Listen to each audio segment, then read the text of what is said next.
Life outside the comfort zone, Stephanie Edwards. I stepped off the bus and a big burly American soldier starts barking orders at me. Do not make any sudden movements. Do not go towards the line, and do not try to take pictures of soldiers on the other side. This isn't the shopping area I was looking for. Obviously, I did not take the right bus.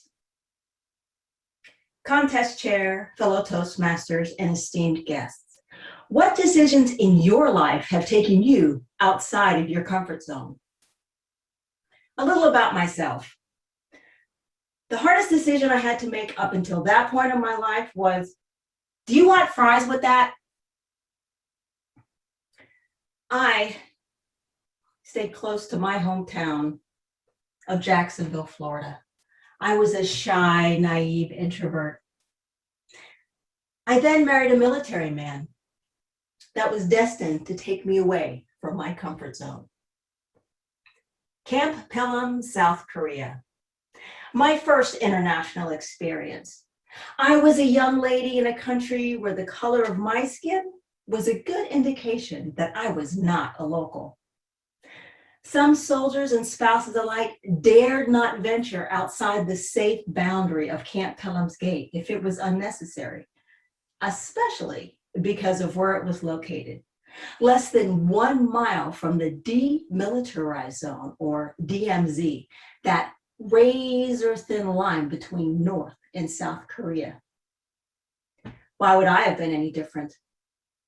But as I sat in my living quarters my initial days there, comfortable but bored, counting the cracks in the wall, 4,398,640, I became determined that I would not sit and be afraid in a beautiful country that I'd never explored. One morning, when the day dawned brisk and clear, I knew that would be the day I would venture out. I hopped on a military bus and took a very short trip across a one-lane bridge where the soldiers shouted their motto as I crossed: "Stand alone." But I was not alone. I ended up on the south side of one of the most heavily armed pieces of real estate in the world. Eye to eye with soldiers trained to kill. My cute little outfit and my little shopping bag were not going to help me there. Fortunately, the aforementioned big burly soldier told me the right bus to catch. So there was no international incident or breaking news with my name in it that day. Next time, I'd know the right bus to catch. In order to prepare for my future outings, I had to get further outside of my comfort zone. I learned my first foreign language, Hangul, or Korean. I went the unconventional route. My husband, Michael, and I would go to a local restaurant, and the waitresses there would teach me additional words, and they would quiz me.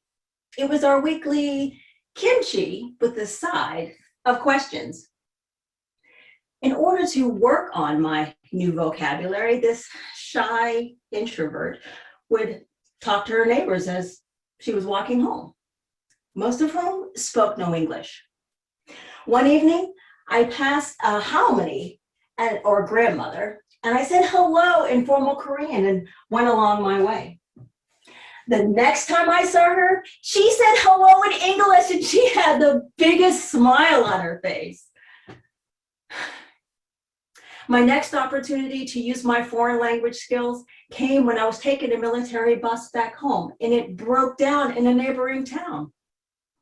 Fortunately, it was by a Korean bus stand, and this military spouse was able to read the Hanja, or the Korean writing on the bus.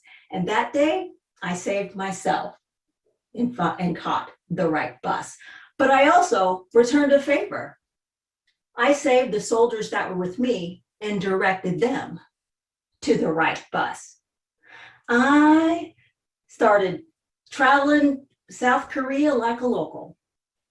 On a trip to a Seoul market to buy a gift for my husband, I saw what I wanted, pointed it out. The gentleman told me the price, and I confidently stated, "가져주세요, 아저씨. 비싸요."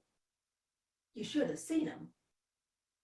He did not expect, "Expensive, sir. I need a discount," to come out in his native language out of his face. And of course, I got a good discount. Because I overcame my fear, I was able to travel and shop in South Korea. Then my hubby's wallet became the demonetized zone. Now he was afraid. Fellow Toastmasters, because I got out of my comfort zone in these situations, it has helped me in other circumstances. I lived in Angola in sub-Saharan Western Africa while the country was at war. I learned a second foreign language, Portuguese. And this shy introvert is here on stage in front of you now.